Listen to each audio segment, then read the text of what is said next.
इस वीडियो में हम डिस्कस करेंगे data, types of data and sources of data. तो डाटा क्या होती है? डाटा होता है collection of raw facts, figure, values about anything और एनी ऑब्जेक्ट। किसी भी चीज़ के बारे में जिसके बारे में आपको इन्फॉर्मेशन लेनी है, उसके बारे में फैक्ट्स, फिगर और वैल्यूज़ को कलेक्ट करना।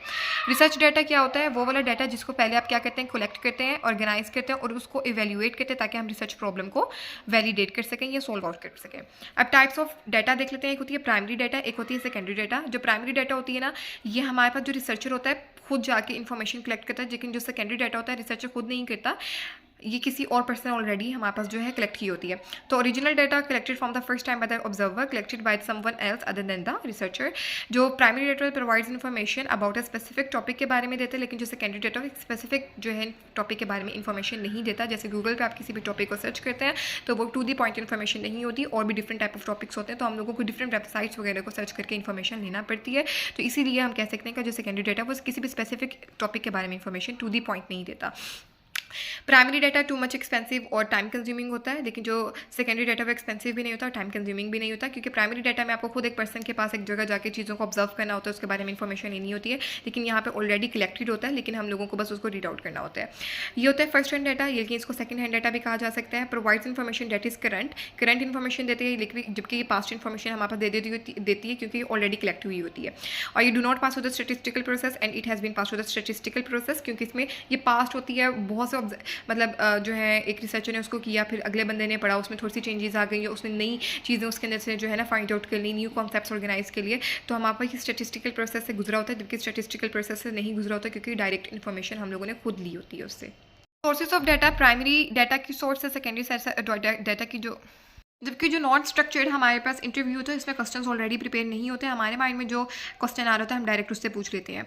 फिर हमारे पास एक होती है क्वेश्चनियर, एक और मेथड है जिसके अंदर हम लोगों ने कहा लिस्ट ऑफ क्वेश्चंस प्रिपेयर तैयार होती है। मतलब जो जो आपने क्वेश्चंस पूछने होते हैं वो आप लोग ऑलरेडी तैयार कर लेते हो, या आप ईमेल के ज़रिए, टीवी के ज़रिए, ऑफिस में, इंस्टीट्यूट्स में आप कोई जो है पब्लिक सर्वे करवा लेते हो, जिसके अंदर से आप जो डायरेक्ट क्वेश्चन की लिस्ट अगले बंदे को पकड़ाते हो और आप उनको कहते हो कि आप इसका जो है लोगों को अपना जो है आंसर दे दो। मतलब आप क्वेश्चन की लिस्ट उनको दे देते हो और वो उसको जो है रिस्पॉन्ड कर देते हैं, उसका आंसर दे देते हैं। और जो एक हमारे पास लास्ट मेथड है that is survey, most commonly use method in social sciences, management and marketing, psychology के अंदर आप सर्वे कर लेते हो, तो ये भी हमारे पास बहुत इंपॉर्टेंट मेथड है इसका।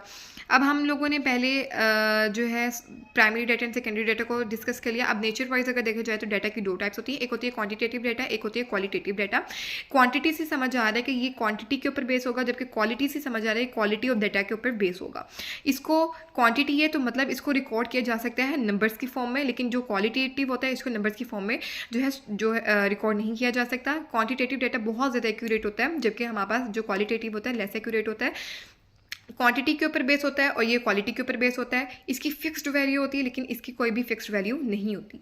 जैसे फॉर एग्जांपल एज, हाइट और वेट, इसकी आप कोई फिक्स वैल्यू दे देते हो कि एज 14 ईयर्स है, 16 ईयर्स है, हाइट की भी और वेट की भी 20 kg, 30 kg, तो एक फिक्स्ड वैल्यू जो कि क्वांटिटेटिव डाटा में है और ये इसीलिए एक्यूरेट है, लेकिन इसकी कोई फिक्स्ड वैल्यू नहीं होती। जैसे स्किन कलर, आई कलर, इसकी कोई फिक्स्ड वैल्यू नहीं होती। तो जो क्वांटिटेटिव डाटा हम लोगों ने डिस्कस किया है उसकी भी दो टाइप्स होती हैं, एक होती है डिस्क्रीट डाटा और एक होती है हमारे पास कंटिन्यूस डाटा। जो डिस्क्रीट डाटा होता है ये क्या होता है कि है specific and countable numbers, exact value, not in fraction. मतलब इसके अंदर स्पेसिफिक और काउंटेबल नंबर्स होते हैं। काउंटेबल स्पेसिफिक हमारे पास नंबर्स होते हैं और उनको काउंट किया जा सकता है। फॉर एग्जांपल आपको एग्जांपल है एक दी गई है कि एज क्या है 13 ईयर्स, 14 ईयर्स, तो ये क्या एक स्पेसिफिक और काउंटेबल नंबर है। डेज ऑफ वीक 7 है, तो हम लोगों को एक स्पेसिफिक भी है और काउंटेबल भी है। और इसके अलावा जो है number of chairs in a classroom, ठीक है, कि फॉर एग्जांपल एक क्लासरूम में 50 जो है चेयर्स पड़ी हुई है, तो ये 50 वर्ड क्या है, काउंटेबल भी और एक स्पेसिफिक भी है। तो आप कह सकते हैं कि स्पेसिफिक एंड काउंटेबल नंबर्स होती है और एक एग्जैक्ट वैल्यू देती है, लेकिन ये फ्रैक्शन के अंदर एग्जिस्ट नहीं करती। जबकि जो हमारे पास कंटिन्यूस डाटा होता है ये मेजरेबल नंबर ऑफ वैल्यूज़ होती है। मेजरेबल वैल्यूज़ क्या होती हैं, जैसे लेंथ, मैस, टाइम, कैपेसिटी।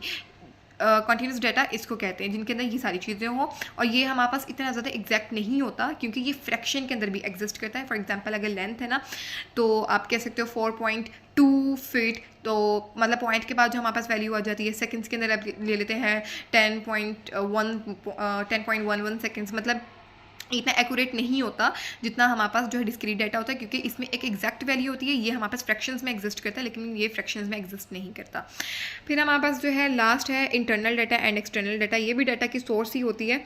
जो इंटरनल डाटा होता है वो हमारे पास जो है record collected by the records of organization itself, और इसकी जो एम्प्लॉयज़ से, मतलब आप एक कंपनी में काम करते हैं, उसी कंपनी के जो रिकॉर्ड्स हैं और उसमें काम करने वाले जितने भी एम्प्लॉयज़ हैं उनके जो रिकॉर्ड्स से आप डाटा ले रहे होते हो उसको कहते हैं इंटरनल डाटा। लेकिन एक्सटर्नल डाटा क्या होता है कि आउटसाइड ऑर्गेनाइजेशन जितनी भी डाटा आप कलेक्ट करते हो, मतलब एक कंपनी में आप काम कर रहे हो लेकिन उस कंपनी के रिकॉर्ड्स को नहीं देखेंगे आप देखेंगे कि बाकी जितनी भी ऑर्गेनाइजेशंस हैं, इंस्टीट्यूट्स ने क्या क्या पब्लिश किया है और उनके डाटा को आप रिकॉर्ड्स को पढ़ रहे हो, तो उसको कहेंगे एक्सटर्नल डाटा की सोर्स, क्योंकि आप उस अपनी कंपनी की रिकॉर्ड्स को नहीं पढ़ रहे, आप जो है दूसरी जो है कंपनी के पब्लिश शुदा डाटा होते हैं उनको पढ़ रहे होते हैं, उनसे आप जो है इन्फॉर्मेशन ले रहे होते हैं। तो इंटरनल क्या होगा कि अब एक ऑर्गेनाइजेशन जो अपने ही रिकॉर्ड से डाटा ले रही होती है या उसके एम्प्लॉयज़ जो है उसमें वर्क करने वाले उनसे, या एक्सटर्नल डाटा क्या होता है collected by source published by outside organization।